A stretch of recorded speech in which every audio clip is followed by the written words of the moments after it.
हरि ओम् सर्वेभ्यः नमस्कारः। नमस्कारः महोदय। अद्वैतचिन्तनवर्गे सर्वेषां स्वागतम्। ॐ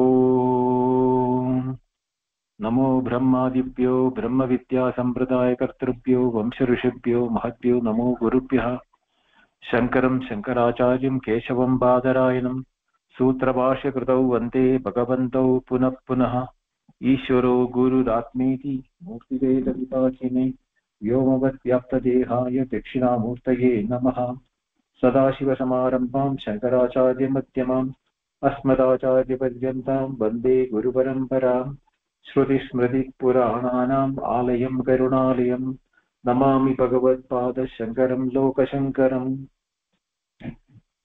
So, in the first sutra, we were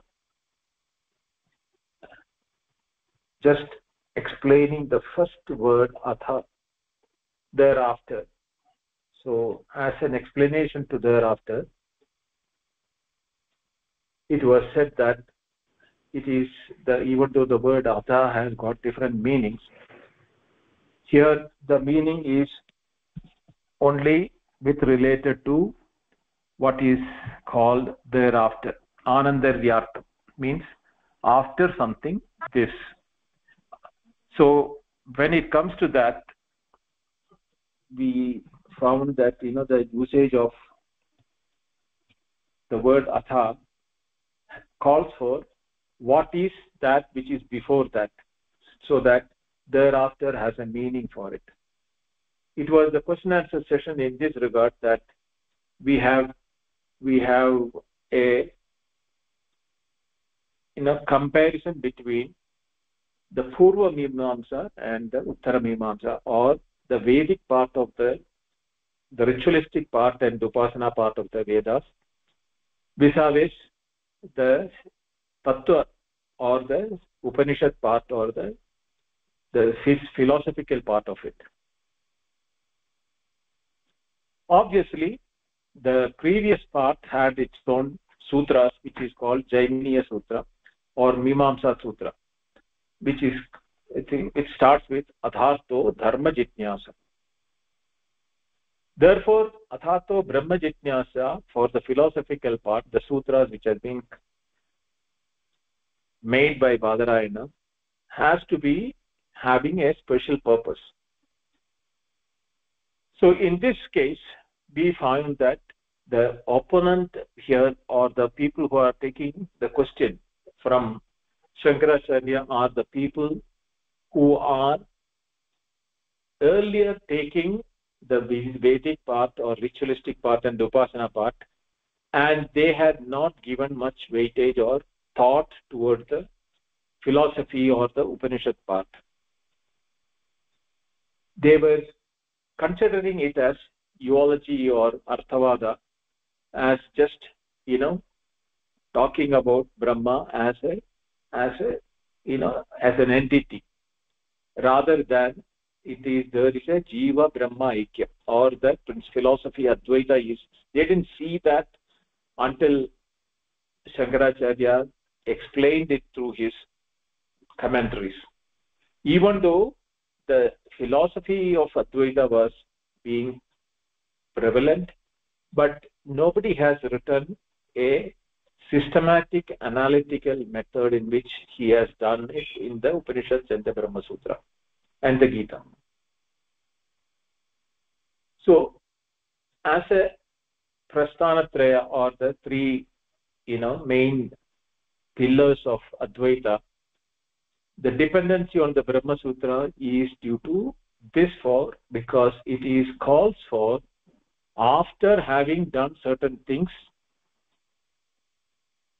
is where the study or the desire to know what is Brahman is coming in the mind of those people who are practicing the ritual in the beginning.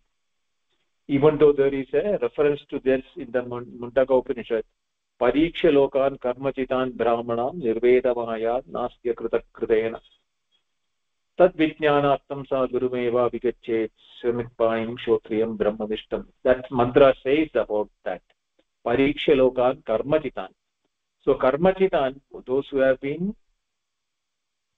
deeply involved in the karmas, after having done the, pariksha, proper analysis, by doing the karma and seeing that there is something which is different, that nasti akrita kritena, there the akrita, or which is not a product of anything, and therefore it cannot be an object which is not an effect of something, cannot come out of a cause, because the effect, the object itself is not a product of anything. So normally karya karana bhava, or the cause and the effect, are linked only when there is a cause generating a effect. But an object which doesn't have a akrita, it's a nature of it is that it is natural and self-existing without any cause for it. So such a thing cannot have a precondition which is called the karma or the cause for it. That is what is that mantra says in the Mandaka Upanishad, which is now being explained in the different words, but in the systematic way by Shankara in the following verses. So we stopped where the opponent asked us that if it is following something else, then why is the Brahma Jitnyasa, Dharma Jitnyasa and Brahma Jitnyasa, what is the difference for that? So Dharma Brahma Jitnyasayo Phala Jitnyasasya Vedacha. For the Dharma Jitnyasa, there is a phalam, because there is a kriya involved in it. Yagadi, Upasanadi, kriya. All the yaga upasana, when you do it, there is a phalam itche. Yada Surga Kamo Yajeda, Putra Kamo Yajeda, all those things, kama, there is a kamana or a desire, and that desire prompts you to do the activity of yaga, etc. And then there is a phala ichha. There is a result for that due to that which is here. Whereas Brahma Jitnyasa is Jitnyasa Veda. There is a Jitnyasa, is phala. In the case of phalam for the Dharma and phalam for Brahma Jitnyasa, there is a difference between. Now, what is the difference between the two? Abhyudaya phalam Dharma Jnanam Tacha Anushthanapeksham.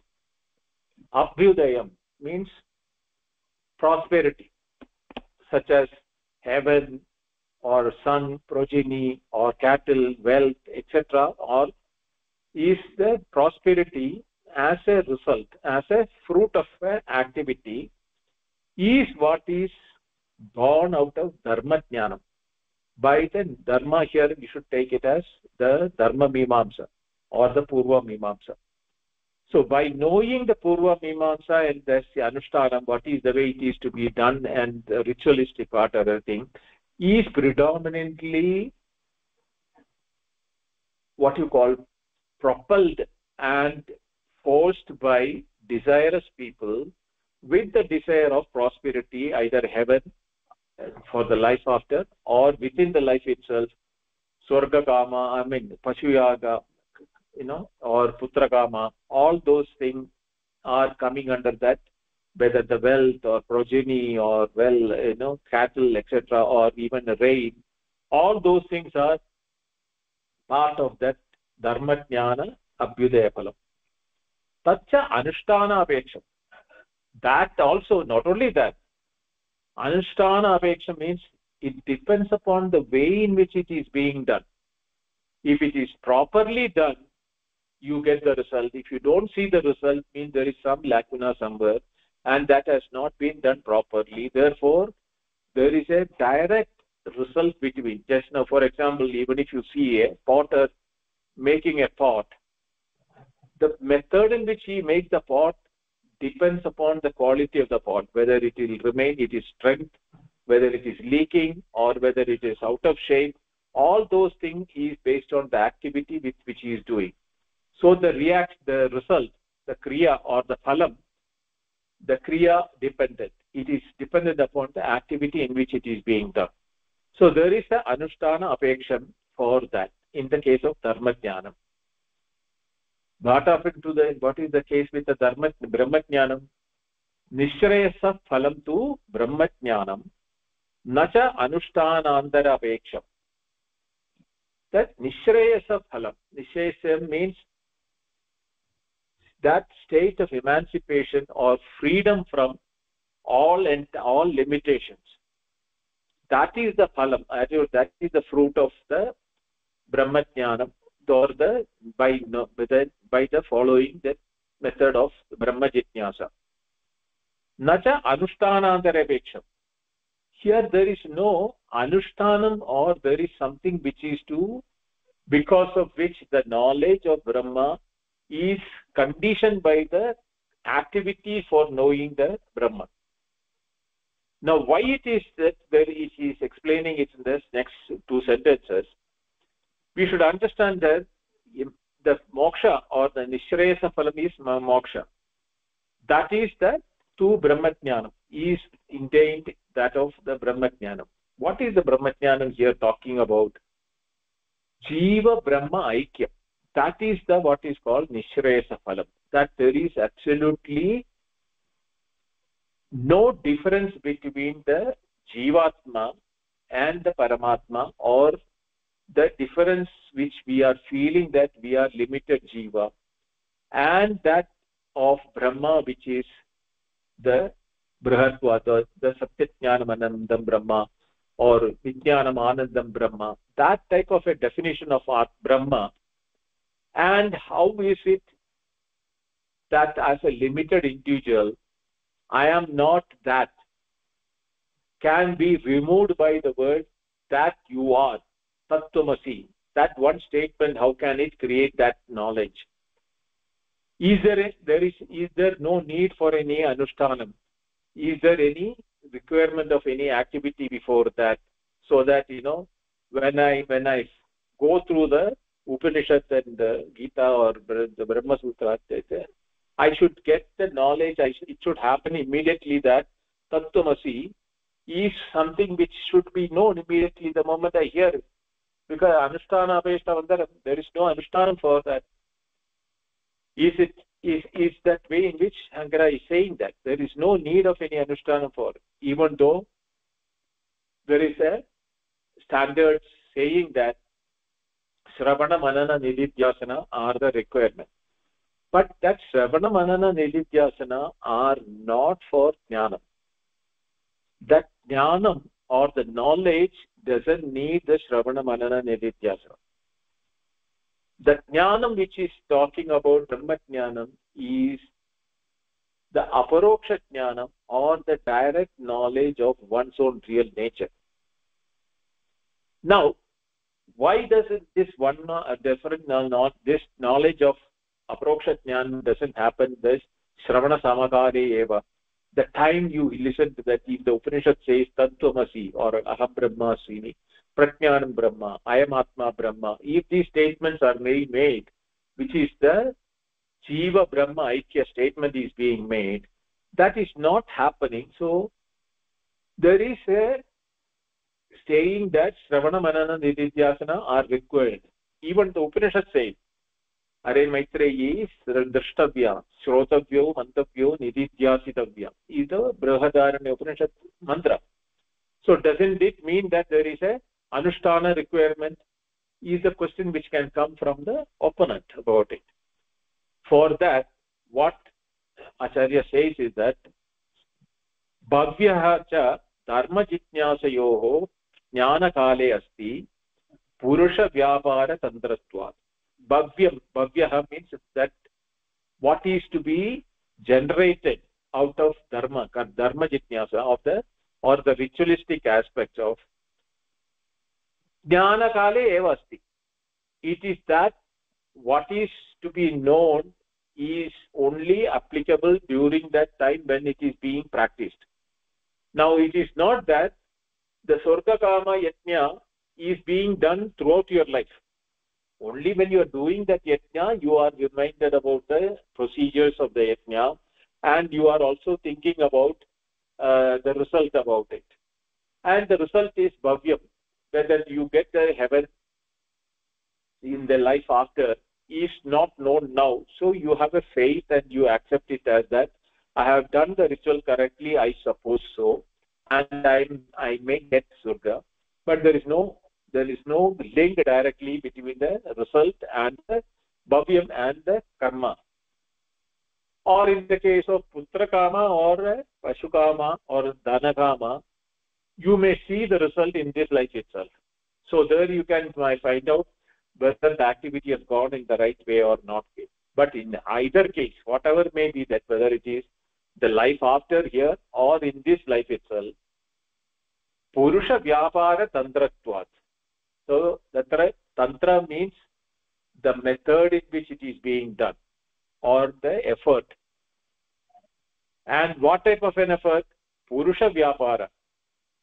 The prescription which is given in the Vedas, carrying it out is called what is called the Vyapara, or the transaction, or the ritual.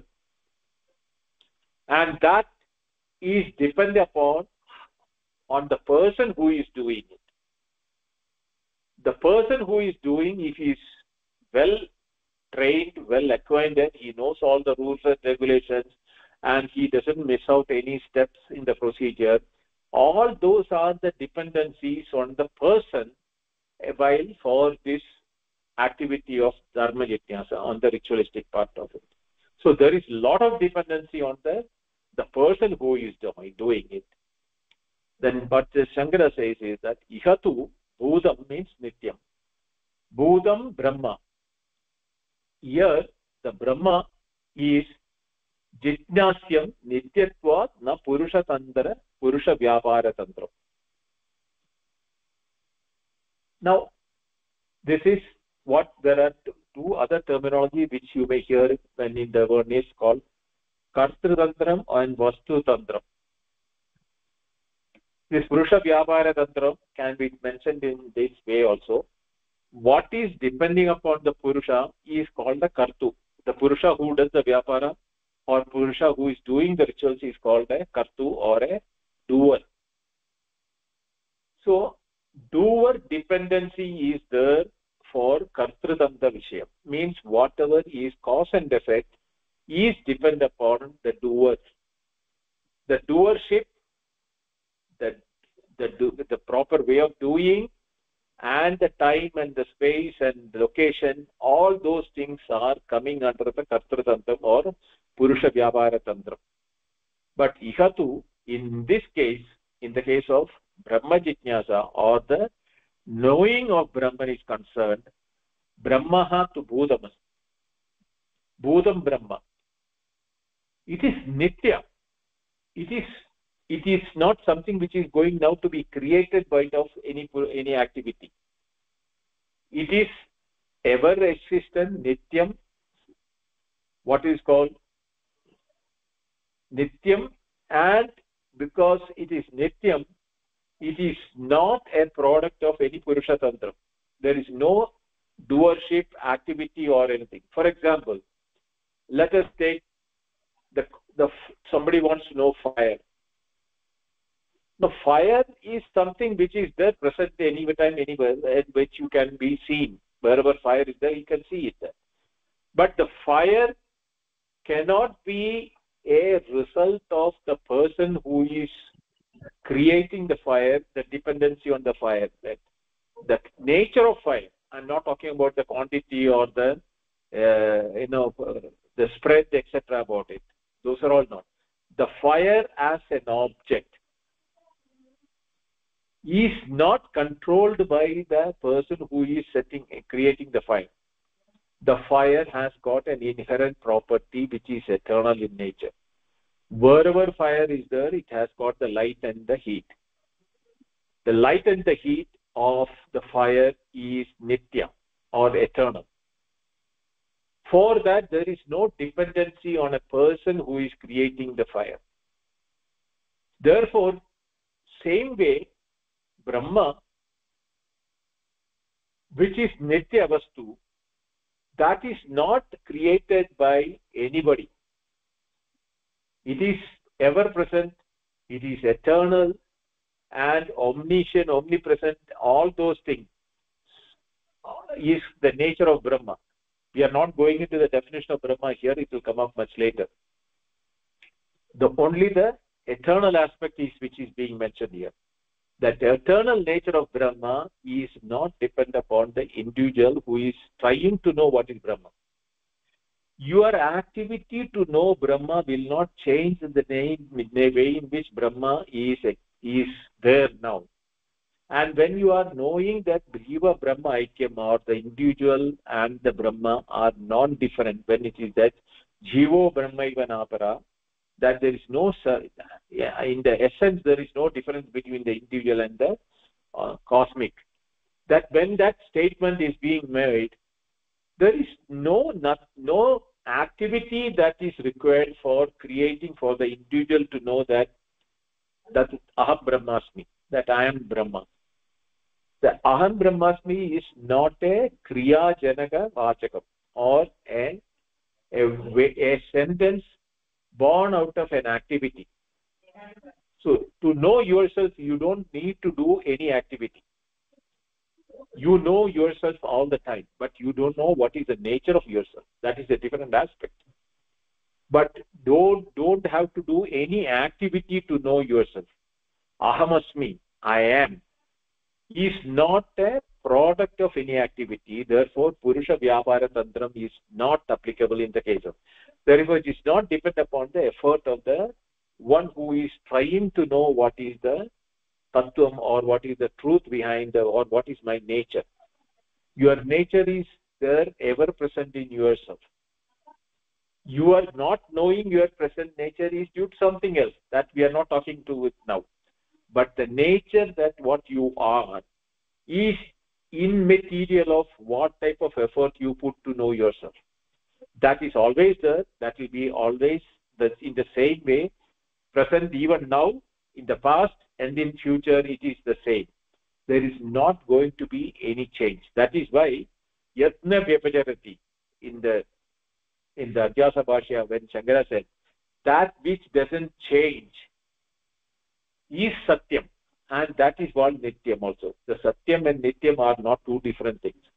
That which is truth and what is eternal will never undergo any change. So therefore, Ihatu Brahmanam Brahma Jitnyasam Nityatvat, due to the nature of its eternality, is not dependent upon the Purusha Tantra, or the nature of the human being. Yahi Chodana Dharmasya Lakshanam Sa Swavishaye Yunjana Eva Purusham Avabodayadi. The Chodana means the instructions from the Vedas is the Dharmasya Lakshanam, is the Karma, the Purva Mimamsa Lakshanam. What is the instructions from the Veda is the Lakshanam for Dharma Jitnyasa. Sa means Chodana, Savishaye Yunjanaha Eva Purusham Avabodayadi. Swavishaye, that means Dharma Vishaye, Dharmasya Vishaye. Yunjana means by making him, the person who is desired to know, need to engage in the subject of that yaga, or whatever is the part of the thing which is being instructed by the Veda. Eva Purusham Avabodayati. Only then he comes to know what is to be done. So only Eva Niyukta Eva, once he who is engaged in that, only that time he will come to know what is the things to be done. Otherwise, other times he is not engaged in it, so there is no need for him to remember or to engage in the activities. It is not that it is a eternal aspect with you all the time, because it is Purusha Tantratva, means desired of the phalam or desired of a fruit, you engage yourself in these type of Dharma Jitnyasa. Make that active. Brahma Chodana tu Purusham Avabodayati iti eva kevalam. The Vedic mantras, the Vedic aspect, the Chodana means the Veda mantras, which says that I am Atma Brahma, Prajnanam Brahma, Tattvamasi, Aham Brahmasmi. These are all the chodana, Brahma chodana. Tu Purusham avabodhayati.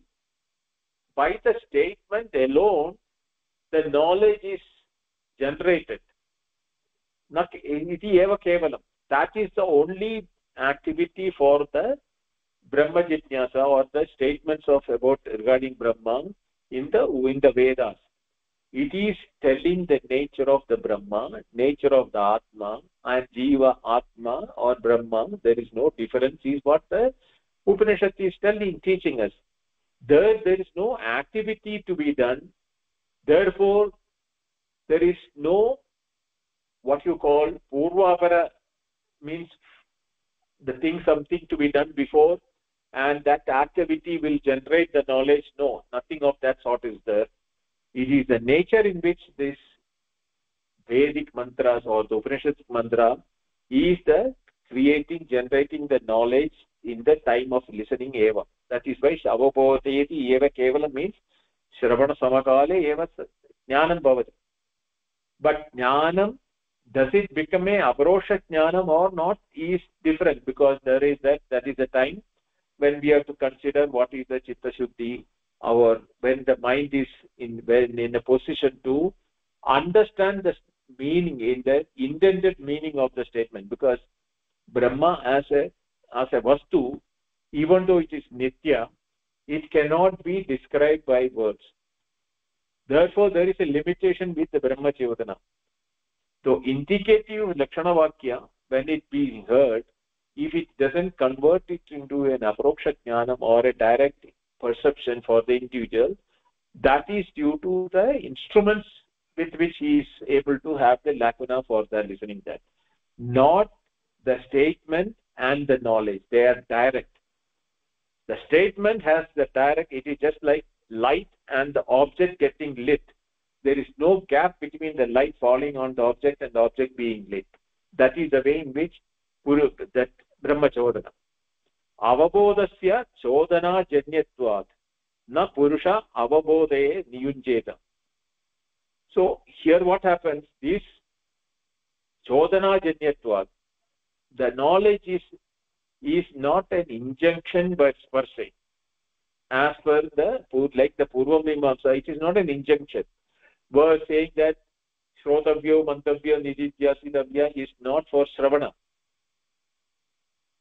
That is for Chitta Shuddhi, for the making the Buddhi hissing. Avabodhasya Chedana Janyatvat na Purusha Avabodhe Niyunjate. Even after you hear it that I am Atma Brahma or Tattvamasi or Prajnana Brahma, you are not being instructed by the Upanishads to engage in any activity.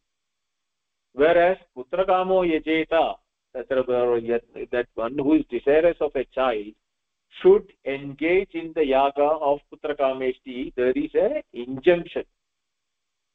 That type of an injunction is not in the case of Brahma Jitnyasa, because that Chodana Janyatvam Kevalam Avabodhanameva. Where just Kevalam, it is the Jnana Janakam, or generating the knowledge only. There is no injunction in the statements which requires the individual to engage himself into an activity. Yada aksha artha sannikarshena artha avabodha tadvat. Now he is giving an example. Like the sense organs and the object, the moment the sense organ, the object of the sense organ comes in contact, there is no requirement for any further things that knowledge of the object to arise in the individual. If he is seeing an object, the object, whether it is he calls it by a common name or a specific description, the knowledge of the object and seeing are simultaneous. There is no gap between the knowledge arising in the mind and the moment that you're seeing it. Or same way, you're hearing that Tattvamasi and the knowledge arising that I am Brahman is arising instantaneously. That is all what is being done by the Brahma Jitnyasa mantras or the Upanishad mantras. Now, when it is being told, the opponent has normally a doubt about it. Tasmat kimapi vaktavyam yet anandaram Brahma Jitnyasa upadishyate iti. Therefore, something has to be pointed out, because the more the word Atha thereafter calls for a prerequisite, after which only the Brahma Jitnyasa or the desire or the deliberation to know Brahman can proceed is indicated by the word Atha. Therefore, what is that you are saying? Kimapi Vaktavyam. You have to mention that what is that it is being mentioned. Here, the Vedantin Acharya says that Uchyate. I'll say that. Yes. Nitya Nitya Vastu Vivekaha Iha Amutra Bhoga Viragaha Shamadamadi Sadhana Sampat Mumukshutvam Cha. Now he is giving the Sadhana Chatushtaya as the thereafter. The word thereafter, word there is what is being explained here is that Nitya Nitya Vastu Viveka. The knowledge or the discriminative knowledge between what is eternal and ephemeral, or what is Nitya and what is Anitya. Vastu, because we are not talking about a karma here. So therefore, in the experiences, we have objects which are of the nature of permanent, and there are the objects which are impermanent. And in the Adhyasa Bhashya, Shankara has mentioned that Yadna Vyabhijarati Tat Satyam. That which doesn't undergo any change is Satyam or Nityam. Therefore, there has to be a discriminative knowledge. This knowledge, Viveka means knowledge of discrimination, difference between eternal and non-eternal. To discriminate what is eternal, what is non-eternal is a requirement before knowing Brahma Jitnyasa. Desire to know Brahma, you should have that discriminative power to differentiate between the eternal and non-eternal. That is one of them. Now, the second one is called Viraga, means Vairagya. Iha Amutra Artha Bhoga. Bhoga means enjoyment. Artha means objects, or the result of activities. There are two categories what is being defined. One is Iha, means in this life. In this life, there are things which are being fruits of action, or fruits or objects which are there, with which there is an engagement taking place, Bhoga. There is something more, because in the Dharma Jitnyasa, there are even arthas which are mentioned as Amutra Artha. By going to Brahmaloka, or Indraloka, Varunaloka, or different lokas, and the fruits of enjoyment of the activities, Punya, Punyena, Papa, Papena, all those Punya and Papa, the good deeds and the bad deeds, gives result to activity, and some of them are fructified in this life, some will fructify only in the Brahmaloka, or the world which is ethereal world, which is beyond the conditions of this experiential world. So, the Vairagya or the dispassion, the word Vairagya, Vigada Raga.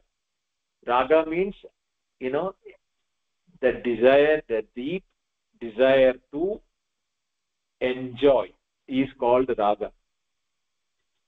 So, to remove from that is the dispassion. From the passion, you become dispassionate. Dispassionate in what? The objects accrued in this life, or the activities which you have done and you have an expectation of fruits in the life after. In both these things, there should be a dispassion. This is the second requirement. And then, Shamadamadi sadhana sampat. There is a sixfold practices called Shamadama, Uparati, Titiksha, Shraddha, Samadhanam. There are sadhana sadushtayam, what they call it as. The six-fold practices, controlling the mind, sense organs, forbearance, tranquility, etc., etc. These are all called Shamadamadi. These are all conditions, practices which are prerequisite for knowing the Brahma. Why? Because only a person with a tranquil mind who has known how to control his organs, how to control his own sense organs, one who develops forbearance to the ups and downs of life, good and bad of life, torture and pleasure and pain of life, all those things are required for the mind to be focused. Therefore, these sixfold requirements are important. Then comes the last one, is the hankering for liberation, or the deep desire. Nothing else is important to such a person. Only moksha icha. I need to know the cause for all the problems in my life, and I need a freedom from that. If you remember the seventh chapter of Chandogya, which we did, Shokasya param tarayatu tarati shokam atmavit. The one who knows the Atma, he crosses over the sorrow, ocean of sorrow. That is the desire with which a mumukshu should be approaching the study of the desire to know what is Brahma. So, in this regard, what I am planning, let me complete this sentence. Teshu hi satsu pragapi dharma jitnyasaya urdhvam cha shakyade brahma jitnyasitum jnatum cha na viparriye. The Brahman can be delivered on even before and after the virtuous deeds inquiry, but not otherwise. The desirous thing of can come. That is why the mantra which I told you about a moment ago, Pariksha Lokan Karma Chitan. Therefore, those who have done the Brahma Jitnyasa Urdhvam, after that, Sakyade Brahma Jitnyasitum Syatum. Then therefore they know that the Dharma Jitnyasa has not given them the, what you call, the one, that knowledge which makes them free from the entanglement of life. But people who are engaged in that iha amutra phala bhoga, who are attached to the fruits of action of here in this life, or who are desiring for a heavenly life after, they will never be free from the tortures of this life. Therefore, it is thereafter, the first word of the Brahma Jitnyasa, Atha Brahma Jitnyasa, the first sutra, the first word is now concluded here. Now, I want to just take us to the aspect of this sadhana chatushtayam in the aprokshanubhuti of Shankaracharya.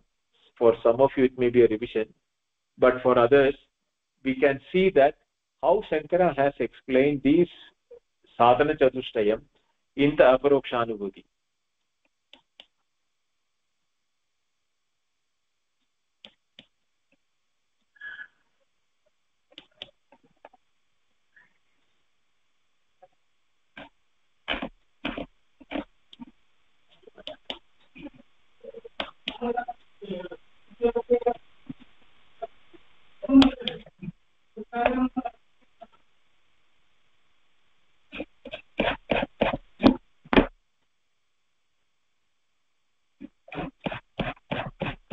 So here in this aprokshanubhuti, he is referring to that mantra. This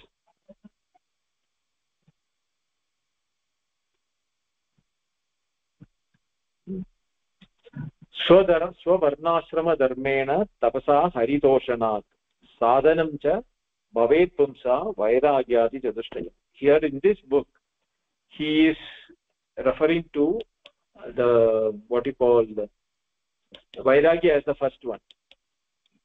Swavarnashrama dharmena, by doing this, the dharmas, whatever is supposed to be done by your varna and ashrama, means by your birth and as per the age of your life, or the ashrama, which is brahmacharya, graharasya, vanaprastha, all that. Tapasa haritoshanat, by austerities and appropriate, or doing the required rituals for the deva or the ishta devata. Sadhanam cha bhavet pumsa, all that what is required to be done by that, in which is done, and results of this sadhanam cha bhavet pumsa vairagyadi chatushtaya. Now this is the vairagyadi, starting with the vairagya. These are the four things he has to continue to do while doing his varnashrama dharmas. It is not that he abandons all of them and gets into vairagya. Vairagya, to have a dispassion, you need to, while engaging in it, you need to develop a dispassion, not by abandoning them. Because what happens is that you may abandon it by secluding yourself, locking up yourself in a cave or in a secluded place. But that is not a test of your capacity, whether you have developed a dispassion. The test of dispassion will come when you are engaged in the day-to-day life, and while in engagement, the world will not be encapturing your attention and making you run after things in the world. Iha putra phalabhoga. So to know the dispassion, you need to be continuously engaged in your Swavarnashrama dharma and what are the sadhanas which are required. So what is the vairagya? Brahmadi stavarandeshu vairagyam vishayeshunu. Yathaiva kakavistayam vairagya tathi nirmalam. That is what is the pure vairagya. Tathi nirmalam. What is the vairagya? Vairagya, tat means vairagya. That is the nirmala. What type of just as the dropping of a cow, how it is, what is that? This what you call hatred, or what it's not a hatred about your aversion or your rejection to even touch the crow dropping. Suppose if you're walking and a crow dropping or a bird dropping falls on your dress, until you change the dress, even take a bath, or after that, you are still not feeling comfortable, that that lingers in your mind. That type of a lingering should be there for Brahmadi Stavarandeshu, from the Chadurmukha Brahma, from the creator to the infinitesimal thing in the world. All the things should be treated like unwanted, like a bird dropping. Vishayeshu means in the Vishayas, all the Vishayas. These are all what are the Vishayas? Brahmadi Stavarandeshu. These are all the Vishayas. Vishaya means objects. All these objects which can entice you should be treated as bird droppings, and you should develop a vairagya. That is why Brahma here is the creator and the world of Brahma. Brahmaloko Mahiyate. All those statements are there in the Nima Purva Mimamsa. One who does this thing go to Brahmaloka. Even not only the Brahma, sometimes you are even prompted that you will become the next cycle of evolution. You will become Brahma. Even that is an enticement given in the Purva Mimamsa when you are doing such an activity. So not only the Brahma and the Brahma Loka, from that till the Stavarandeshu, which inanimate a grain of sand in the sea beach or in the floor. All those things are all objects which you can develop an attachment. Either by one, going to heaven is the desire for certain people. Some people, they want a desire to even build a house, which is for the mud, rock, brick, metal, everything. All those things are the Vishaya. and that can be enticing you for doing things. While doing things, what happens is that your mind is entangled in that. You don't develop a dispassion for those things. These type of a dispassion which happens in the mind, this means the mind is totally free from all type of entices which is coming from the world. Whether it is the family, society, or even the desire to serve the world, to see the nature is protected, or the animals are protected, your family is protected, the world is protected. All those things are still not coming under the category where you have a vairagya. Unless you develop a dispassion, total dispassion to everything other than I want to know my true nature. My nature I do not know. I want to know through this Brahmajnana. That should be the single pointed attachment or a desire. Anything else should be dispassionate, and you should be throwing it out like a bird dropping. Nityam atmaswarupam hi drishyam tad viparidagam evam yo nischayah samyak viveko vastuna savai. Samyak viveka, that pure knowledge or that right knowledge, vastunaha, of the objects. What is that? Nityam atmaswarupam hi drishyam. Nityam, all the time he is only seeing atmaswarupam, the nature of every object which is being seen in the object. You are seeing the nature of the object, not the adjectives and the qualities of the name and form. Tat viparidagam, that is differentiation from that. You have to differentiate between these two. Even you are seeing an object, when you are engaged in an object, you should be knowing what is eternal in that object and what is non-eternal in an object. An object, time and space changes, so they are not eternal. What is eternal is the name and the form and the ingredients of it. But beyond them, beyond all those changeable things, there is a changeless swarupa or the nature of an object, because of which the object becomes known to you. That knowledge, without the conditioning of the name and form, the existence awareness of the object, segregate it from what is changing. The name and form, time and space, everything is changing. So you need to differentiate between these, what is nitya and what is that viparidagam. What is not nitya, that is anitya. That in the nischaya, by affirmation, you need to have an affirmation with which you affirm this is the eternal aspect of an object, and these are all attributes on the object. So when you do these things, why it is required? Because then only you will come to a stage that viveka, it is not for knowing the object. By knowing the object, you are not knowing you are the object.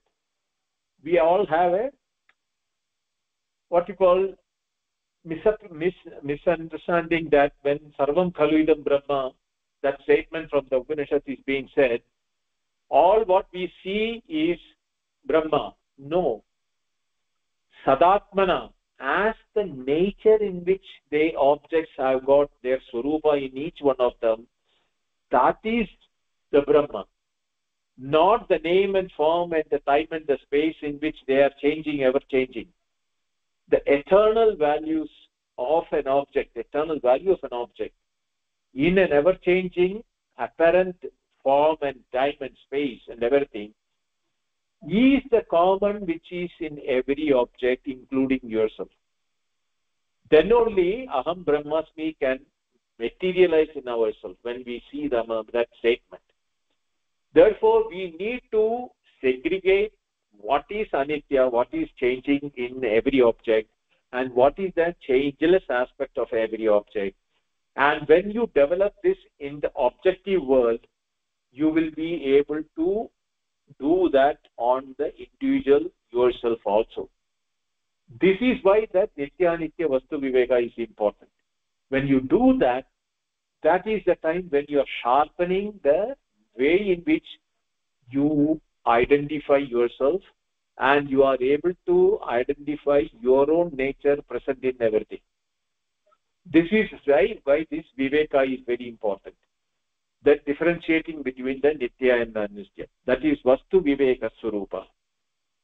Then shamadamadi sadhana chatushtaya.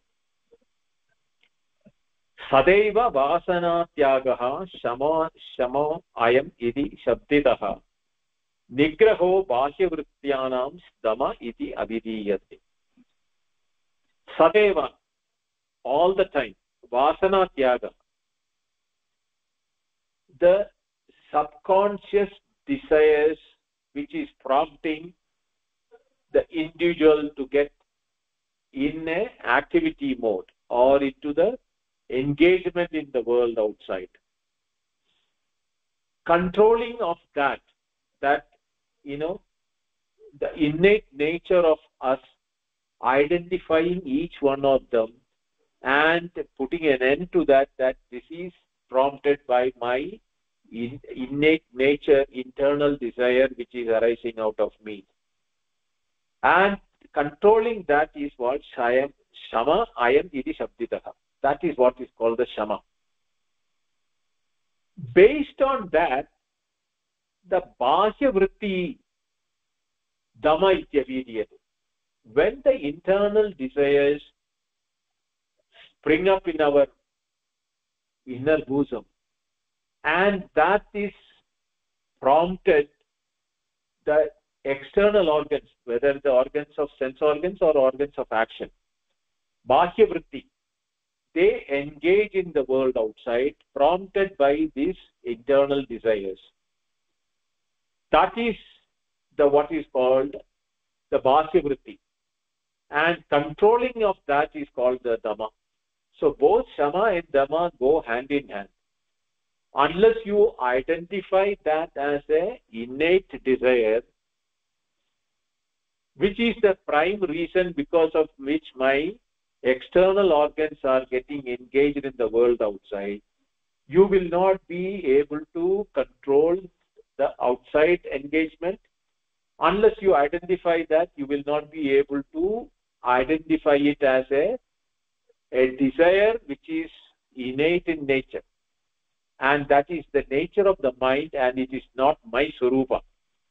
So when you do this, you are developing a character analysis of the individual, not only with which the characteristic of the individual is coming up in the internal nature of the individual, not only that, prompted by those good or bad, doesn't matter, both are equally to be treated the same way. That which will force you into engage in the world outside, both need to be under your control. You are not the innate desires. You are not the one which is engaging in the world outside. You are aware when you are engaging in the world outside, but you are not aware most of the time the inner desires which are coming up, vasana. So you have to do the vasana tyaga, means abandoning the inner motives or inner prompts which are happening from the inner one. Identify that and abandon that. Also bring a disconnect between that unknowingly getting engaged in the world outside. So both shama and dhamma has to be controlled in hand. One, you cannot do one alone. Both has to go hand in hand simultaneously. This is why shama dhamma. Then vishayebhya paravritti paramo aparati hisa sahanam sarva dukkhanam tidiksha sa shubha mata. Uparati hi sa. Vishayebhya paravritti parama uparatir hi saha. Vishayebhya paravritti. Now, engaging with the object outside is prompted by an internal desire. But not only that, the external objects also have got an equal power to attract you to get into that, because of which you develop the innate nature or the vasanas inside you. So, secluding yourself, controlling your innate nature and engaging with that innate nature in the world outside is not alone enough, but you need to also have the uparati, what they call it as the withdrawal from the paravritti, from the external attraction of the vishayas, from the objects. That also should be equally there. Then only the shama, dama, uparati will be successful. Only by doing shama, dama, you will not be successful, because the world outside can be tempting. You may be in all those mental secluded things and everything. In a weak moment, you are in a place where something tempts you, and you, without your knowledge, you may dilute your control and you get engaged in it. While doing that, you may not know that it is the external stimulation which is now taking over me, unless you are having the control of the shama, dama, and uparati as your practices. These practices are equally important, and all the time it is that when you are swavarnashrama dharmena tapasa haritoshana, even when you are engaged in the world outside, being alert, uttistada, jagrada, that both these assets, attention and alertness towards these aspects, are very important for as a sadhana chatushtaya thing in the sadhana chatushtaya. Then comes sahanam sarva dukkhanam titiksha sa shubhamata. Sarva dukkhanam, all type of sorrows. Here not doesn't mean sukham, means sukham and dukkham. Both you have to be taken. Sahanam means forbearance. Titiksha is the word where you do not react into it. See, what happens in our life is that we are always in a reactive mode. The stimulus from the world outside or from the internal desires is the one which is prompting us to live in this world. Either it will be desired by the sukha or the enjoyment which you can get out of that, or you may not engage, or you will disengage from certain things because it is giving rise to dukkha or the sorrow for that. So the engagement or disengagement in the world is because of the shama, dama, uparati. When it is not functioning, then you are thrown either by the happiness of the engagement or the sorrow of the engagement. So there need to be a disengagement in the world. That is what is called apradigara purvakam, without reacting to it. Whether happiness comes or sorrow comes, you have the equal coin with which you weigh them. You have neither to do with the happiness nor to do with the sorrow. They are all just events happening by itself. The nature of the happiness or the nature of the sorrow is my way of interpreting them. They are mere events. The events in itself is not giving rise to happiness or sorrow. But when we react to the events, the reaction is based on the feeling that we create in our mind that it is happiness or sorrow. If it is happiness, we engage. If it is sorrow, we disengage. So actually speaking, the object has done nothing to you. The events, emotions, feelings and thoughts which are happening to you has nothing to do with your reaction. They are happening as a natural process. It is the nature of the world or nature of substances, how they exhibit themselves. Fire will be hot, water can be cold, wind can blow, or anything in the nature, if you look at it that way, people will behave because of their nature in which they are. That doesn't mean your behavior has to be accumulating that his behavior. Treat that other person also as a tree or a dog or a mountain or a water or a fire. They are all part of the nature. Why should you develop a love or a hatred, sukham or dukkha, are the relation of love and hatred? Why should we develop? Because we do not treat them as vishaya, as it is, because we do not see the nature of the vishaya. We don't have the viveka to differentiate between what is the attributes on the object, what is the innate nature of the object. Their viveka is not there, and therefore we not able to do the shama, dhamma, uparati, and therefore if we do not do them, we are not able to do the tidiksha or the forbearance which is to be done in our life. We need to do this every activity, every moment of our life. Only a person who is attentive on his own nature can segregate his reactions and see himself as a witness to these things rather than an engaged individual in the world of the objects. Therefore, what happens is that it is mandatory for on our side that we keep our alertness all the time so that we are doing the viveka, the vairagya, the shama, dhamma, uparati, and the tidiksha for all the time on all the objects at all the activities we are engaged in it. Not by withdrawing from the activity, while engaged in the activity.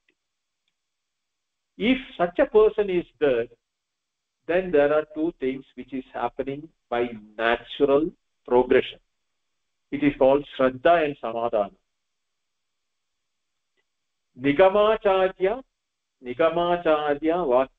Vakyeshu Bhakti Shraddha Ishruta Chittregagrantu Sallakshe Samadhana Iti Smritam. Nigamacharya Vakyeshu. Ka is missing. Okay. So what happens is that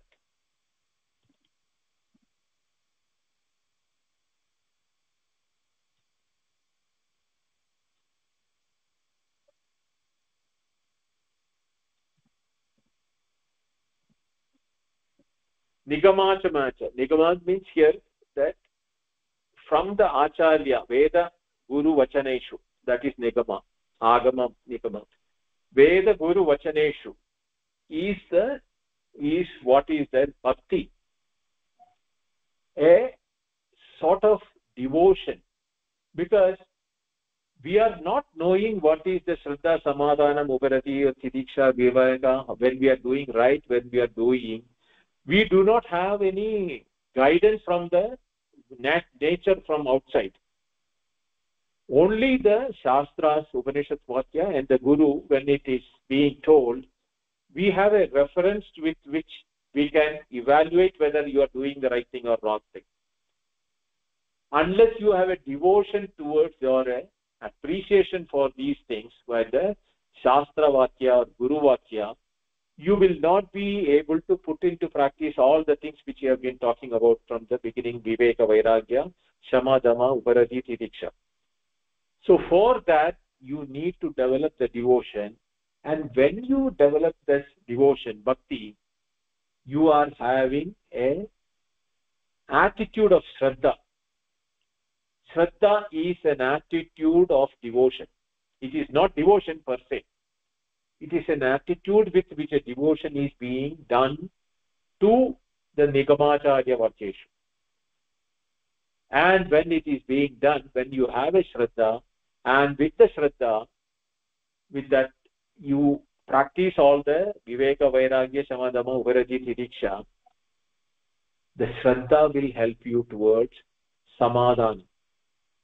Chitte Grandhyantu Sallakshe Samadhanam Iti Smritam. That is the time when the concentration, Chitta Ekagram, Chitta means intellect or the antakarana, inner instrument. Eka agram means the last resort. Agram means end. Eka agram means the ultimate goal.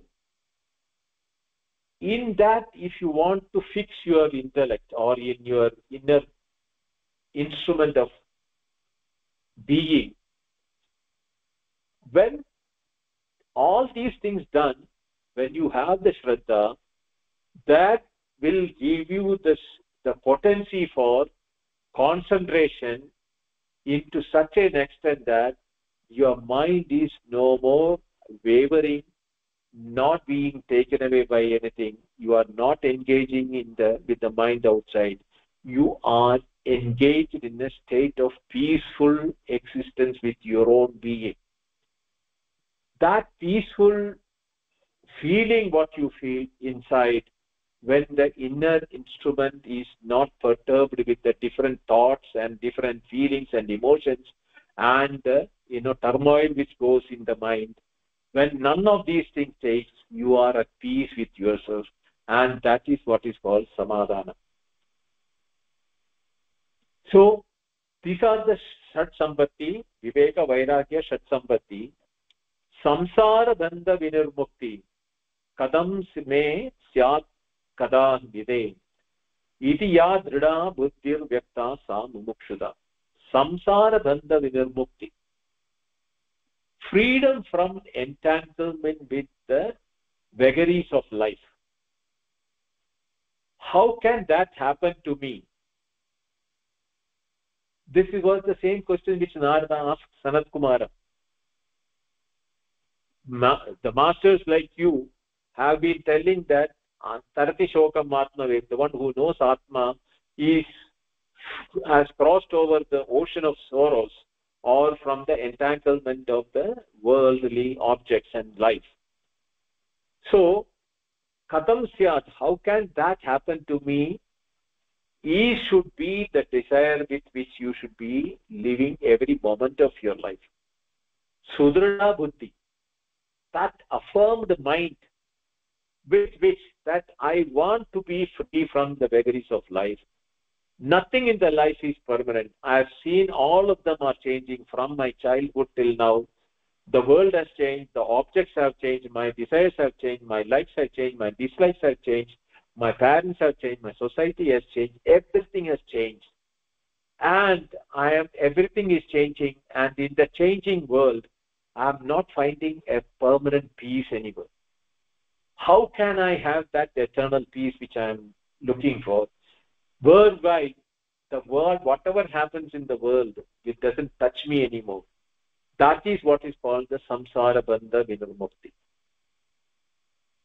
That type of a desire to be in that is the drida buddhi, sudrida buddhi. That is what is called the mumukshuda.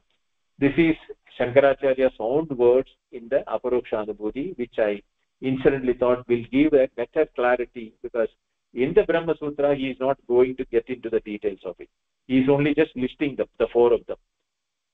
So when we look into that, we will see that all the things which he has mentioned here, Nityanitya Vastu Viveka, Ihamutra Viragaha, Samadhi Sadhana Sampat, Mumukshutvam, these are the prerequisites. Thereafter, how will I, Kadam Syat Puna, that word comes from the seeker. How can this happen to me? Will be the one which is now the word Atha is standing for. Now we have completed the first word of the first sutra. Now you know why the word Atha has gotten invested. The thereafter is so important to know what is Brahma, because these are all the things which we should know before entering to know what is Brahma and how is the Jiva Brahma is the same, or Jiva Brahma Jivo Brahmaiva Napara. That statement has got a meaning, can become reality only if we have these qualities in ourselves. I'll stop it here.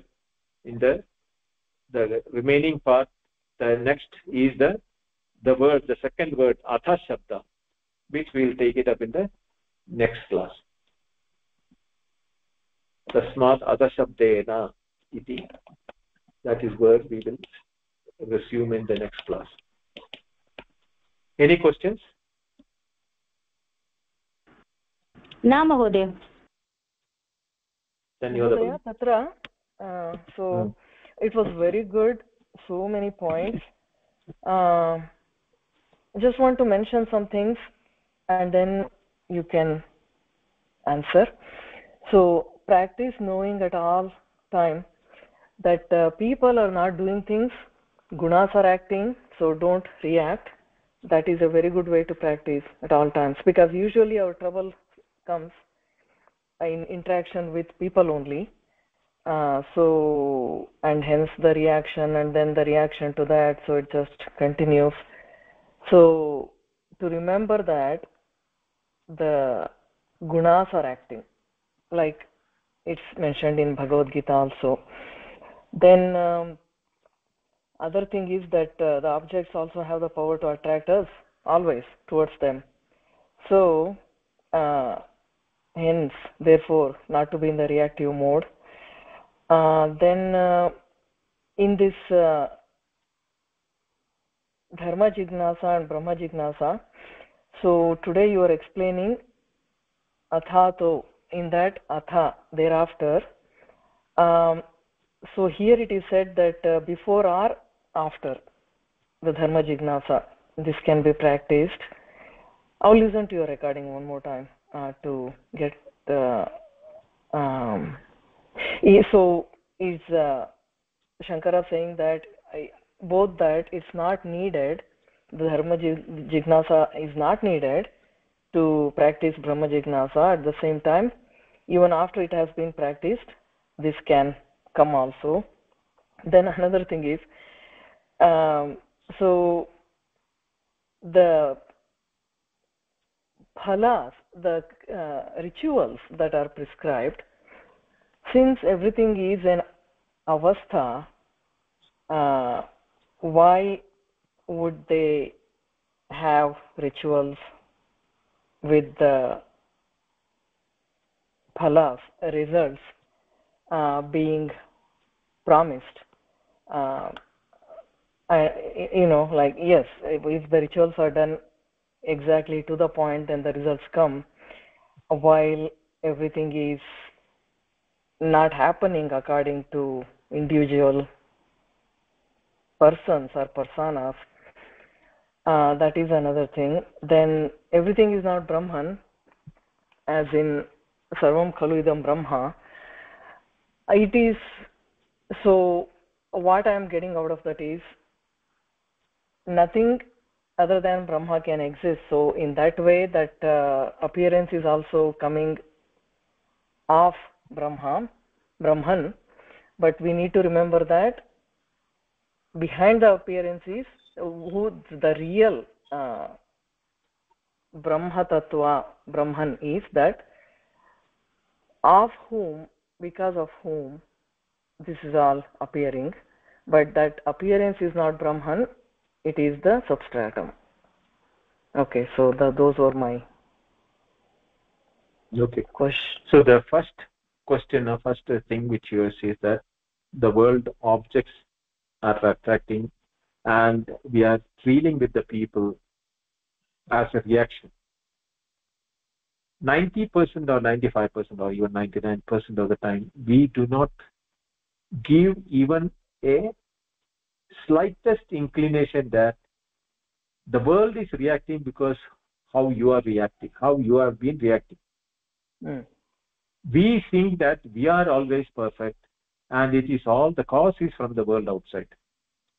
Anything and everything, we are ready to point a finger at something, and that is the reason why this is happening. This is the reason why that is happening. Never that I am there, therefore these things are happening, is I am also a contributing factor to that, is never accepted or even acknowledged by most of us. True, that is, so that is always there. Yes. Yeah. So that reaction from the world, a flower by itself doesn't attract you. nor does it create a hatred in you to take a flower to be discarded. It is what it is, and it remains there where it is. What we react towards a flower by attraction or a repulsion is purely due to our interaction. Now, this is as far as a inanimate or in an object like flower. Now, when you look at animals in the world, which we are calling it as things with life in the body, they are also there just as any other object created in the world. Similar to the tree, the wood, the human being, the animals are also part of that same thing. But to certain animals, we have a hatred. Certain animals, we like it. We have differential treatment given to different animals. Same is the case with human beings. Some human beings we like, some human beings we do not like. Why? If the creation and the nature of the objects are the same, the reaction, why should it be different? It is the same carbon, phosphorus, nitrogen, hydrogen, organic, inorganic, everything in all the things which you see in the world outside. Atomic wise also it is the same thing. But we have differential attitude to different things.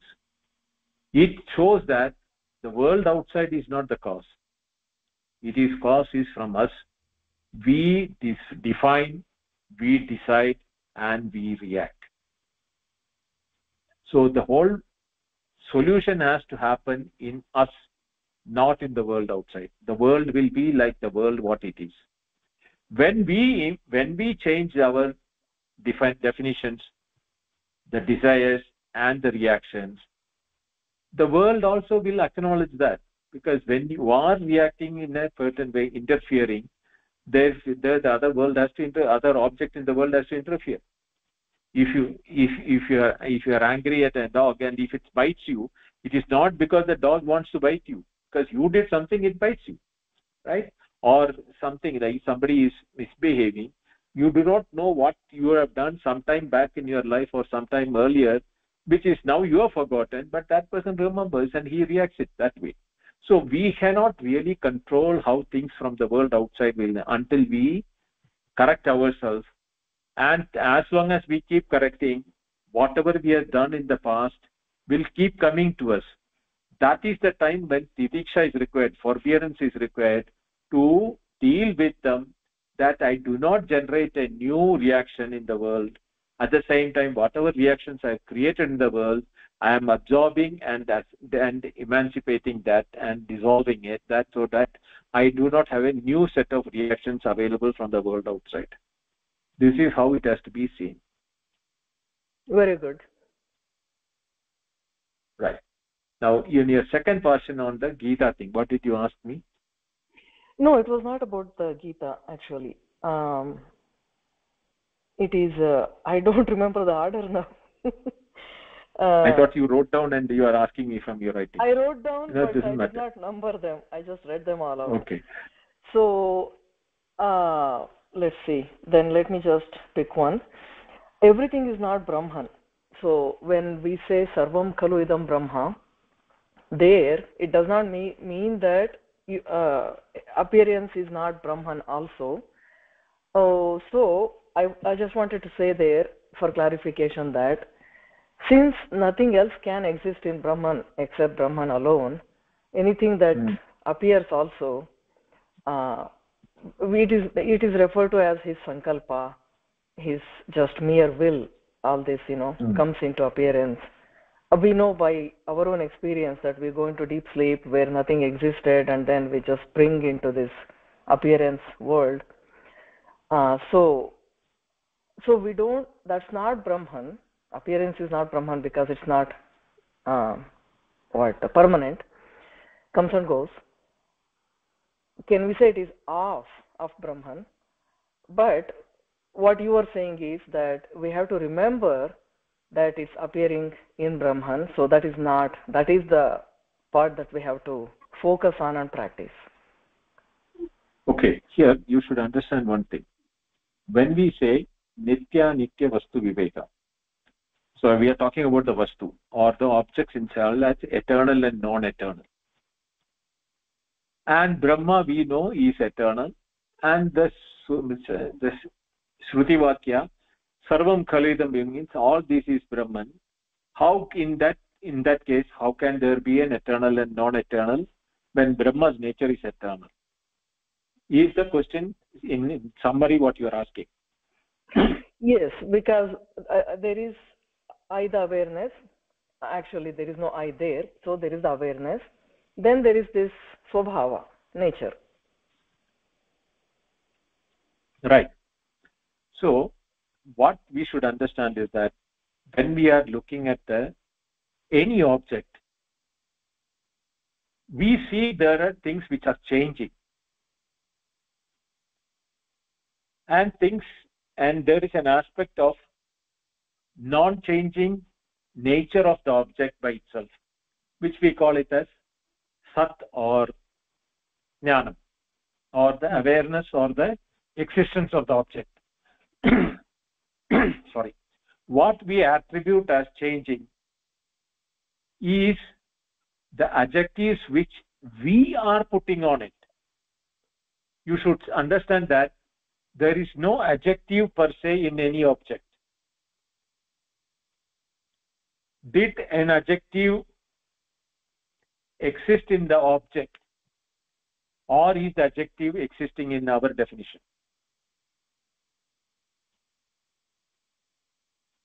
So, since we are also objects, how are we? Don't I know? I'm talking from the Vastu Viveka. Okay, to us we will come later. First, we should be able to do that in the world outside. Okay. In the Vastu Viveka, or in the analysis of the object, when we are doing eternal and not eternal, or what is eternal, what is permanent, and what is impermanent, we are saying that there is a permanent aspect of the object which is of the nature of existence and awareness, and there is adjectives which are on the object which is changing. Name, form, time, space, etc. are the adjectives which we are putting it on. Now, if you really look into that, there is no adjective in the essence of an object. The name of a pot and the shape of the pot was given to it when it took a shape or form and name, but even when it is there, we are seeing the mud as the fundamental reality of the pot. Our adjective of the name pot for the shape of the pot is now giving us further accessibility of utility of that object. But did that name and form ever exist in the mud, lump of mud? No. So No. that is what you're referring to as the object itself does not have the attributes. It is right. The seer. It is what we attribute on the object, what is making the qualities of the object and the definition of the object. The object per se in purity has nothing on it. Neither good nor bad, nor likable nor dislikable, nothing. They are as they are, and in that form they are Brahman. Yes. Okay, understood. Then, so this giving attributes to it as these personas being objects themselves, that is not clear. So who is giving it? So how do they take on the attributes? Attributes are given by the one who is observing, thinking it is different from he, because he has assumed himself with definitions.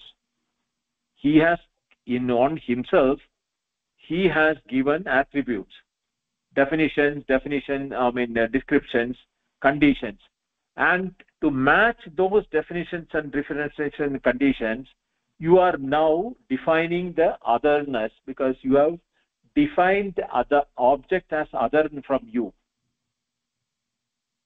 Yes. Only when those both the definitions aspect is removed from the observer and the observed, then only that oneness can be seen. So as long as you remove it from the objects, but you remain with all the adjectives on yourself as a human being, with the mind, intellect, and all those things, with likes and dislikes and innate tendencies, etc., your definitions will naturally be based on that. Okay, yeah. So attach to the body and see all the differentiation. Don't attach and you don't see the snake. Yeah, you need to do this analytically to yourself and to the world outside. It is a pratibodha viditam. Every moment you have to keep doing it in all aspects. That is why he said, Sovas varnashrama dharmena tapasa hariposhana. That word tapasa there, that is the austerity which we have to do. What? While engaged in the activities of our day-to-day life, by keeping that haritoshana as our anchor, which is the ultimate goal for us, we have to know that it is a turbulent water and we have to sail through that. The sailing can happen only when we balance between these two and know what we are. Okay. Yes, I think I understand.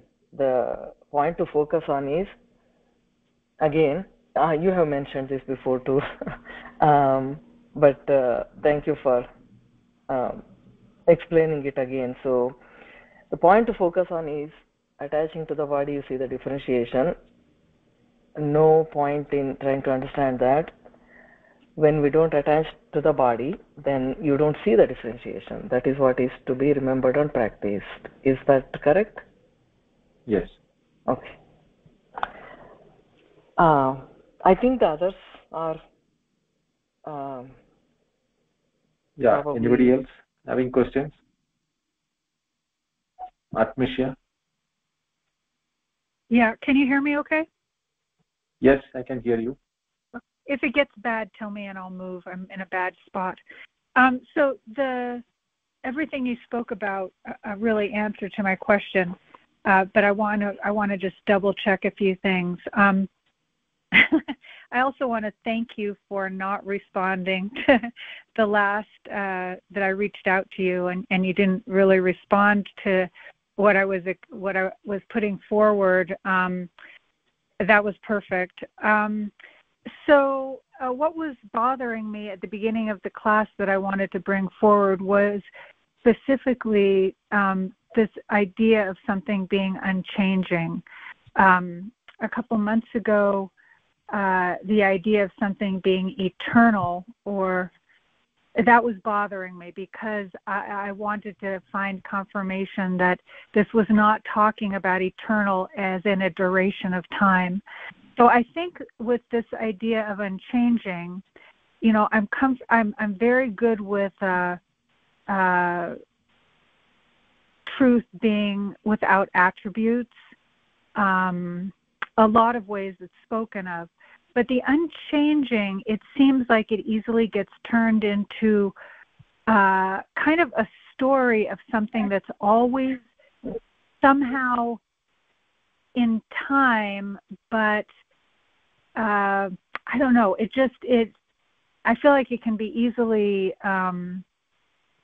really easily misinterpreted as something that can almost be held onto. This is really hard to talk about.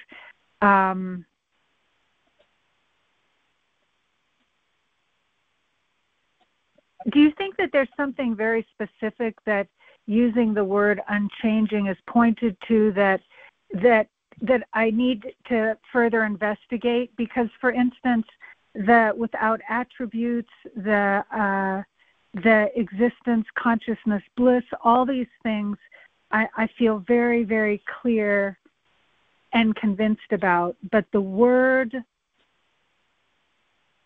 unchanging bothers me.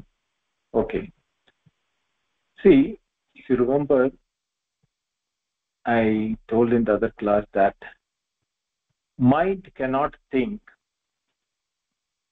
a condition where space and time is not existing.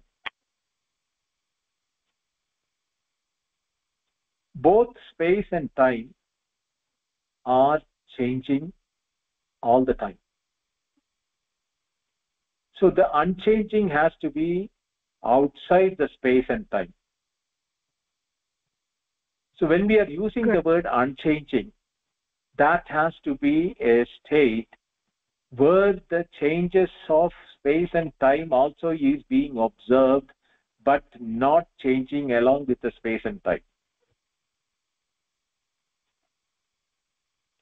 Yeah, it is not practical. Yeah, exactly. So what happens for us when the moment we say unchanging, we are referring change as a change of time or space. What will be that state where the effects of space and time is not experienced? At the same time, you are there to know the space and time doesn't exist.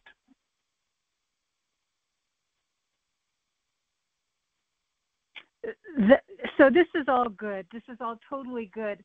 I think what it is that then I will hear, not from you, but more generally in the Advaita Vedanta circles, I hear people saying this about unchanging, and I really pick up that the idea that they have is as if it is somehow something that is in space and time that can be held onto, like a certain kind of religious concepts and so forth. And I just want to be 100% clear, at least with you, what you're saying is it's just the best word that we can come up with, but it's unless one is very careful, it's going to be pointing in the wrong direction. Would you agree?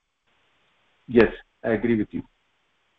Okay, then I can totally. It reminds me of when I didn't like the word beyond. I like the word closer better, but it's because I want to be 100% clear that there's not something. I'm totally comfortable, but I want to make sure with the depth of inquiry and wisdom that you have that there isn't something by any chance that I'm missing, and I can be comfortable having a different perspective than other people.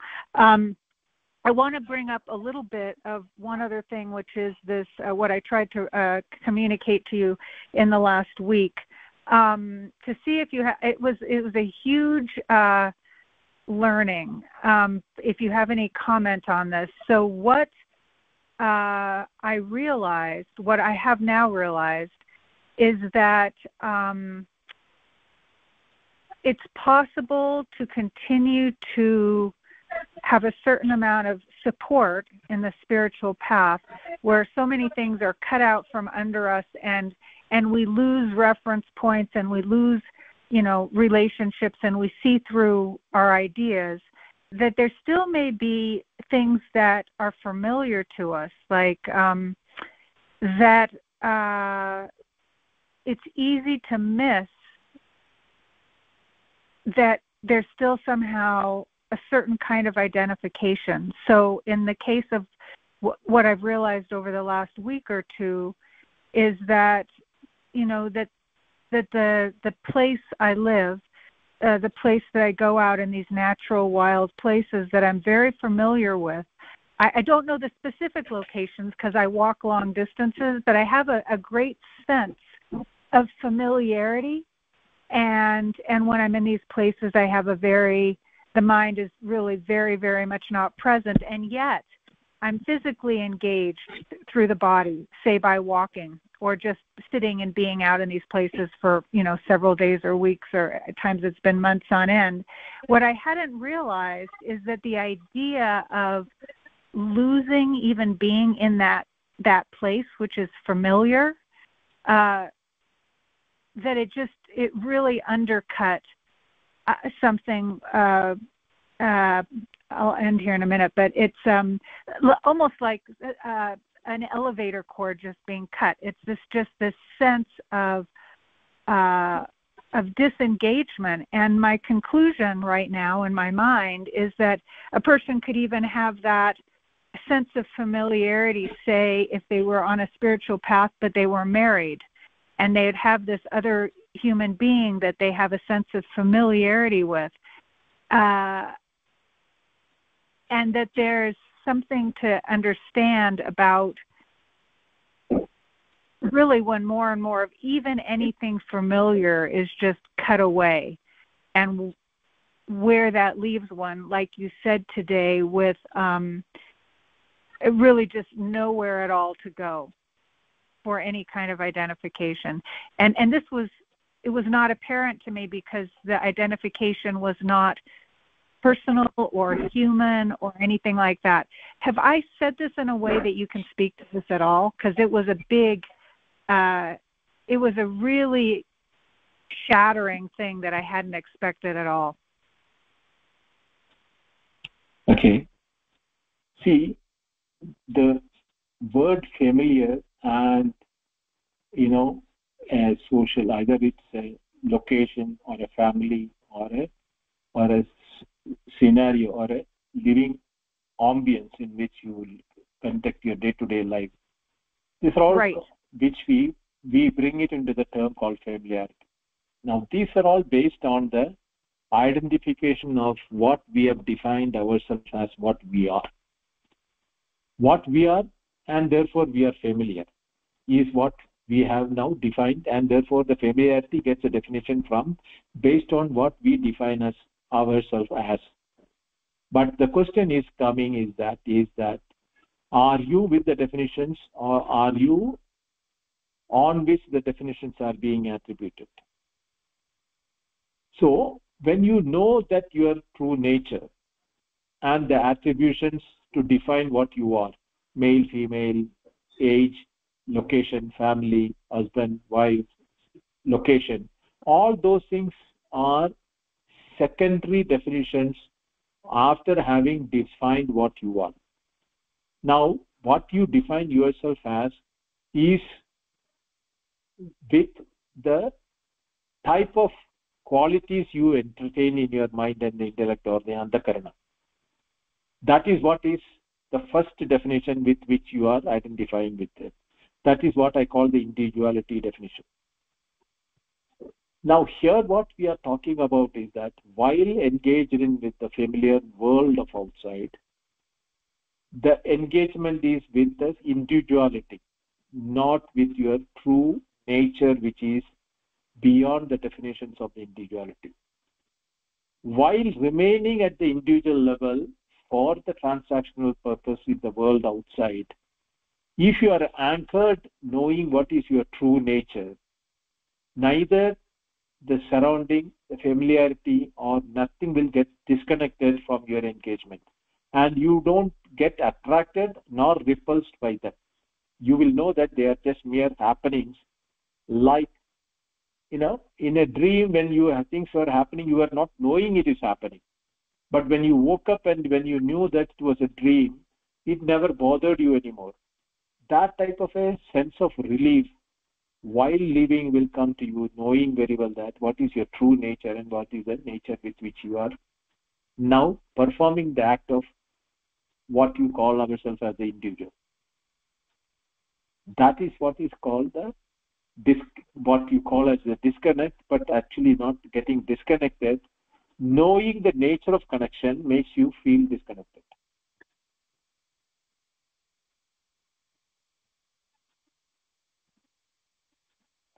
Oh, is it clear for you?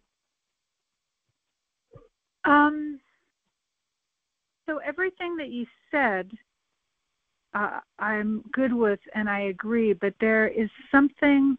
Maybe there's something, more insight that will come, because I feel like I would have totally agreed with everything you said and felt that I knew that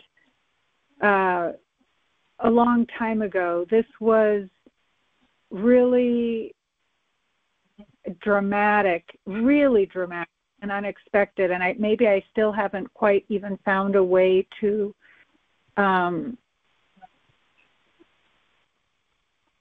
say it, or maybe it's just that it truly is simply a deeper, I don't know, the word disregard is what comes to mind, a disregard with absolutely anything. But like examples I've thought of over the last week or so is that it's not uncommon, for instance, for these supposed realized figures to have a strong connection to something in the world, like Ramana Maharshi staying near Arunachala, or like Ramakrishna or other figures having this real relationship of a sort, like with certain places, or with the Ganges, or what I'm trying to talk about would undercut all of that. And I'm a little skeptical then of why certain people retained certain familiarities, whether it was a certain relationship or a certain location, and maybe they didn't ever even have the full challenge of just having everything ripped out. I'm just a little skeptical still. Okay, the problem for that is that we are not in their shoes to know what they are experiencing, whereas we are seeing them from what we have seen them doing before and after, or what is maybe the situation in which they are living. So our way of analysis is based on what we have defined ourselves and calling them as a realized soul, and treating them that we have certain expectations, certain do's and don'ts, etc. comes into our mind. So what happens is that it is from our point of view we find these definitions for the realized souls being evaluated or described, whereas from their own point of view they do not identify with themselves that individuality anymore. They know their reality. Their body continue to see from our point of view. They don't even identify their own body anymore. It is that what the Shastra says is that the scriptures are the authority in that. What it is, they call it as the Badita Anuvritti. Badita Anuvritti means the mirage is affected by the knowledge of not water, but continues to appear as water, is an example of Badita Anuvritti. Same way, they see the body, the functions of the body and everything. They do not identify it anymore. That is very difficult for a person who has not shifted his identity to his true nature to even imagine how can it be possible. At a what you call a stage will happen where your identification from the individuality point becomes not as real as it is today, because today our reality is our individuality, not our real nature. That shift day when it takes place, or what is called as that knowledge when it happens, the aparoksha knowledge, that immediate knowledge when it takes place, is the time when the identity of the true nature of the individual is now being seen by the same person from a different angle.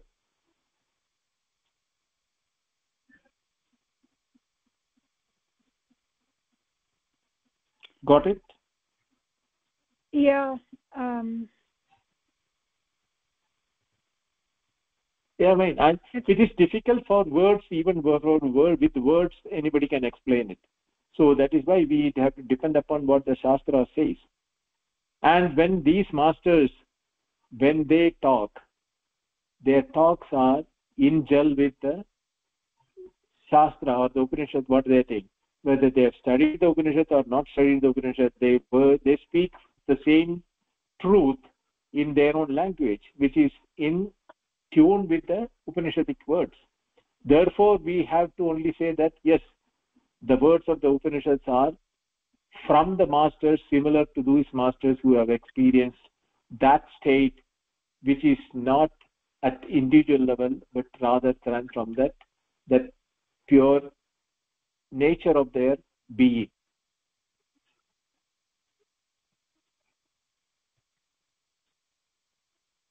You know, while that is true, what really strikes me though is that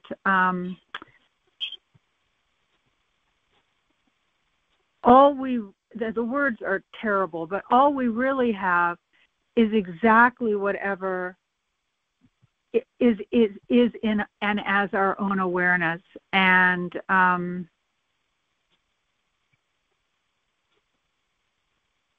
it's as if there's still these things, these writings and what we know about past realized beings, that's all there as a support, but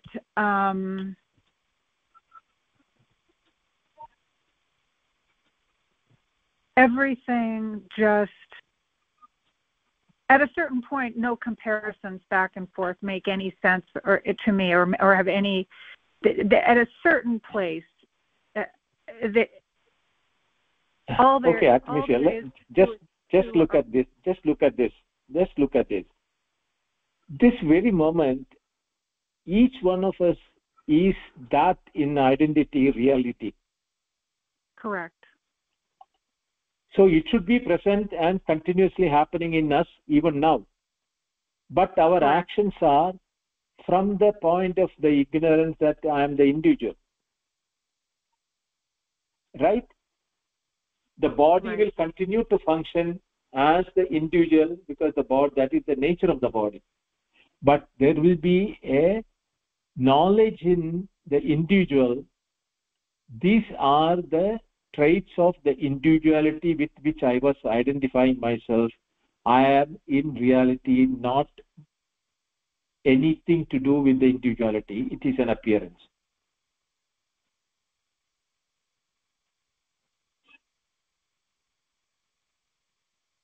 From his point of view. But from the world point of view of the others who are seeing him, they will continue to see what you are now, the very moment.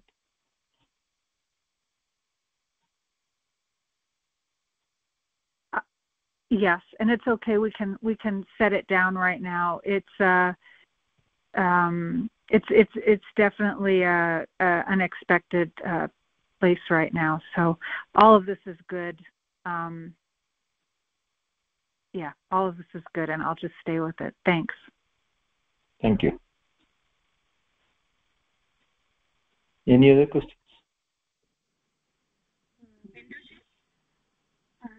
Yes, Revati. Not very clear, your voice.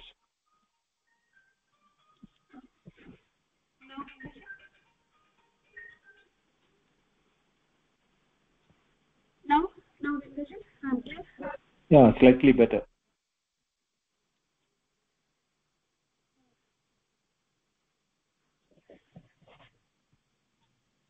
Now, Vindaji. Yeah, go ahead. I'm clear. Yeah. From the previous class, while you were explaining the shell and silver, that adhyasa, you said, Binduji, while the knowledge functioning through the body, the Atman feels that it is my body. So, is that adhyasa, that it is the mind saying that, no, Binduji? I am the body. Yeah, it is antakarana. Mind, you can say antakarana, that manobuddhi ahankara chitta together is the individuality. That is saying that I am the body, but not the Atman. Yes. Atman cannot say. No. Atman has no role to play. It is in the presence of that the mind, the body, mind, and intellect gets the reflected awareness, what you call it as Chidabhasa. Yes, then Binduji, then when the Antakarana starts, then only the individuality starts, no Binduji, because yes, any knowing, then the individuality starts. And yes, that Binduji, if I feel that I am breathing, I am being, it is also individuality. Other than mind if doesn't mind no well, see there are two aspects of it. The knowing in the individuality or the antakarana is being replaced from the I am the individual to the I am the awareness, because of which the individuality feeling is happening, where I am now identifying myself as the individual. In the Atma there is no individual, there is no knowing. It is a knowledge nature of knowledge or awareness. In the awareness, knowing doesn't take place. It is a nature of knowledge itself. That just like that, in the light, the enlightening doesn't happen.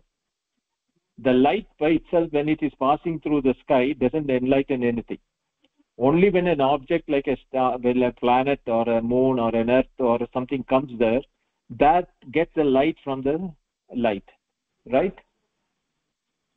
And then we say that now the moonlight is there, right? Same way, that the awareness consciousness is everything. There is no multiplicity, there is only that. You cannot point a pin where there is no existence or no awareness.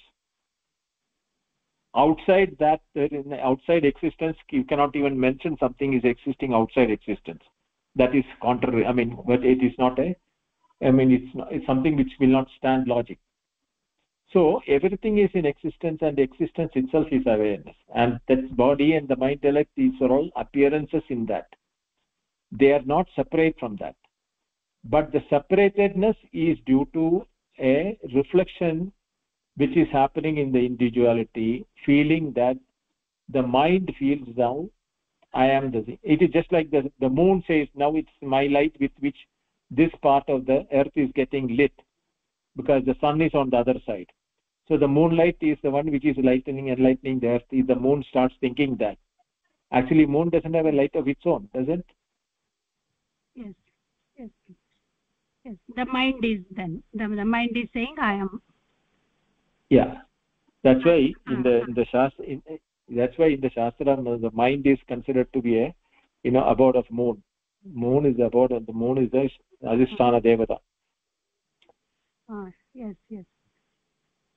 Okay, clear, Binduji. Thank you.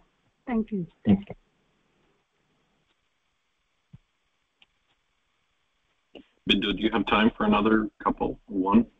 Yeah, go ahead.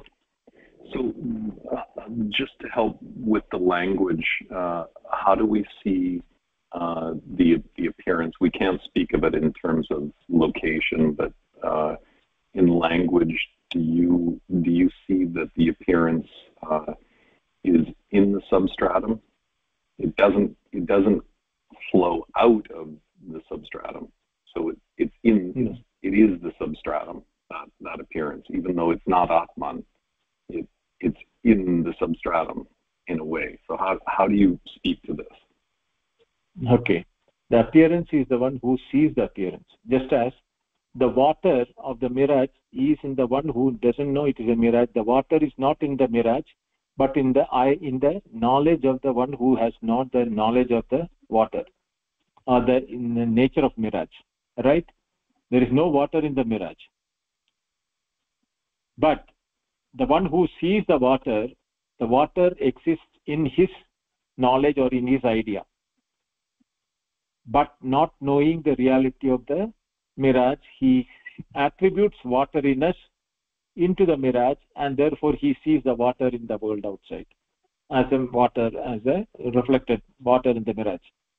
Same way, these appearances which we are seeing in the world is the appearances because I have created an appearance for myself, and therefore my appearance and the world appearances are created by my mind in the light of my not knowing my true nature. The absence of my true nature created my individuality, and that because of my individuality, not only I created myself, I am also creating the world outside as the same appearances. Just as not knowing the rope gives rise to the birth of the snake all the time was never there. Even when seeing the snake, what is seeing? The rope. Same way, when I'm seeing the appearances as the world and myself, it is from my point of ignorance of not knowing my nature, I am seeing myself as separate, the world as separate. In reality, what is being seen is that true nature of myself and the world outside. All of them are in the same one awareness.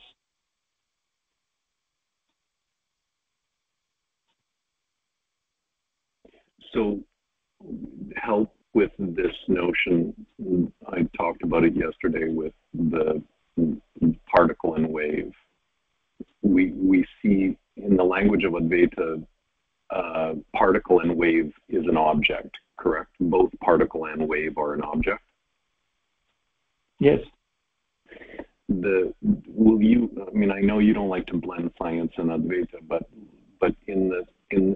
on a notional level, would you be comfortable seeing the